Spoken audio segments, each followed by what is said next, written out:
সাধারণকালের অষ্টাদশ সপ্তাহ শনিবার। প্রথম পাঠ দ্বিতীয় বিবরণ পুস্তক 6 অধ্যায় পদ সংখ্যা 4 থেকে 13। ভগবানই আমাদের ঈশ্বর। তোমার সেই ঈশ্বর ভগবানকে তুমি ভালোবাসবে তোমার সমস্ত অন্তর দিয়ে। মোশে একদিন ইসরায়েল জনমণ্ডলীকে এই কথা বললেন, শোনো ইসরায়েল, ভগবানই আমাদের ঈশ্বর। ভগবান এক ও অদ্বিতীয়। তোমার সেই ঈশ্বর ভগবানকে তুমি ভালোবাসবে তোমার সমস্ত অন্তর দিয়ে, তোমার সমস্ত প্রাণ দিয়ে, তোমার সমস্ত শক্তি দিয়ে। এই যেসব আদেশ আমি আজ তোমাকে দিচ্ছি তা যেন তোমার অন্তরে গাঁথাই থাকে। তোমার সন্তান সন্ততিদের তুমি এই সব আদেশের সম্বন্ধে ভালোভাবে শিক্ষা দেবে এবং ঘরে বিশ্রামের সময় কিংবা বাইরে কোথাও যাবার সময়, উঠতে বসতে সব সময় তুমি ওই বিষয়ে কথা বলবে। ওই সব কথা লিখে নিয়ে সেই লেখাটা তুমি স্মারক চিহ্ন হিসাবে নিজের হাতের কবজির ওপর বেঁধে রাখবে। আবার ললাট পটিকা করে কপালের মাঝখানে তা ঝুলিয়েও রাখবে। তোমার ঘরের সদর দরজার 2 বাজুতে আর শহরের প্রবেশদ্বারেও তা লিখে রাখবে তুমি।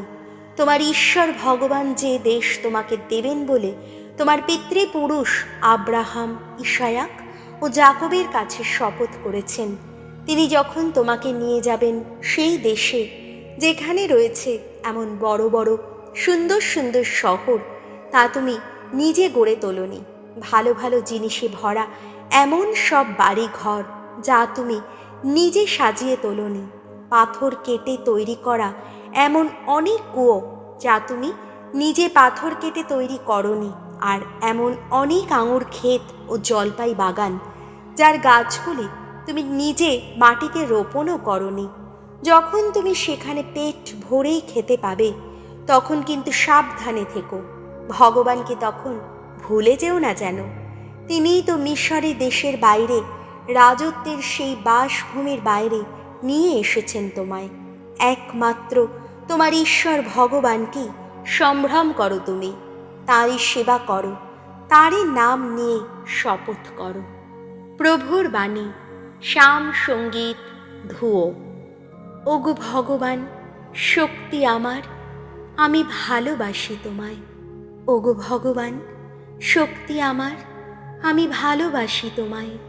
ভগবান, তুমি আমার শৈলাশ্রয়, দুর্গ আমার, মুক্তিদাতা আমার, ধুয়ো। ওগো ভগবান, শক্তি আমার, আমি ভালোবাসি তোমায়। ওগো, তুমি আমার ঈশ্বর, সেই শক্তি শৈল যার শরণ নিয়েছি আমি। তুমি আমার রক্ষা ফলক, ত্রাণ শক্তি আমার, গিরি দুর্গ আমার। আহা, নিত্য বন্দনীয় তিনি। ভগবানকে ডাকলাম আমি, শত্রুর কবল থেকে রক্ষা পেলাম। ধুয়ো। ওগো ভগবান, শক্তি আমার, আমি ভালোবাসি তোমায়। জয় ভগবান, ধন্য ধন্য শৈলাশ্রয় আমার, আমার ত্রাতা ঈশ্বর যিনি। আহা, মহিমা তাঁর নিত্য ঘোষিত হোক। ভগবান তাঁর এই রাজাকে মহাবিজয়ী করেন। তাঁর অভিষিক্তজন এই দাউদের প্রতি তাঁর দয়া অবিচল। আহা, চির অবিচল। ধুয়ো। ওগো ভগবান, শক্তি আমার, আমি ভালোবাসি তোমায়। বাণী বন্দনা। জয় জয় প্রভুর জয়। মুক্তিদাতা খ্রিস্ট মৃত্যুর শক্তিকে করেছেন নির্মূল। মঙ্গল বাণীর আলোয় তিনি উজ্জ্বল করেছেন অক্ষয় জীবন। জয় জয় প্রভুর জয়।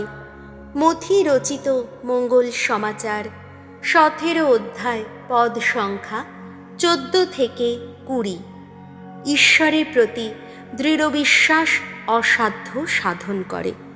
পাহাড় থেকে নেমে আসার পর যিশু ও তাঁর সঙ্গীরা যখন সমবেত লোকদের কাছে ফিরে এলেন, তখন একজন লোক তাঁর কাছে এসে নতজানু হয়ে বলল, প্রভু, আমার ছেলেটিকে দয়া করুন। তার মৃগী রোগ হয়েছে, তার অবস্থা এখন খুবই খারাপ। সে তো আগুনে জলে প্রায় পড়ে যায়। তাকে আমি আপনার শিষ্যদের কাছে নিয়ে এসেছিলাম, কিন্তু তারা তাকে সারিয়ে তুলতে পারেনি। উত্তরে যিশু বললেন, কি অবিশ্বাসী, কি ভ্রষ্ট প্রজন্মেরই লোক তোমরা! আর কতদিন যে তোমাদের সঙ্গে আমাকে থাকতে হবে, আর কতদিন যে তোমাদের সহ্য করে যেতে হবে? আচ্ছা, ছেলেটিকে একবার এখানে আমার কাছে নিয়ে এসো। যিশু তখন অপদূতটাকে ধমক দিলেন, আর সঙ্গে সঙ্গে সে ছেলেটিকে ছেড়ে বেরিয়ে এলো, আর ছেলেটিও সেই মুহূর্তেই সেরে উঠল। পরে শিষ্যেরা যিশুর কাছে এসে তাকে একলা পেয়ে জিজ্ঞেস করলেন, অপদূতটাকে আমরা কেন তাড়িয়ে দিতে পারিনি? তিনি উত্তর দিলেন, কারণ ঈশ্বরের প্রতি তোমাদের বিশ্বাস বড়ই অল্প।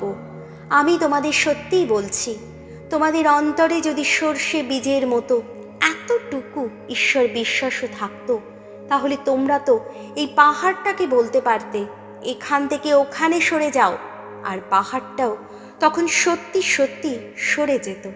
তোমাদের পক্ষে কোনো কিছুই অসাধ্য থাকতো না। প্রভু যীশু খ্রিস্টের মঙ্গল সমাচার।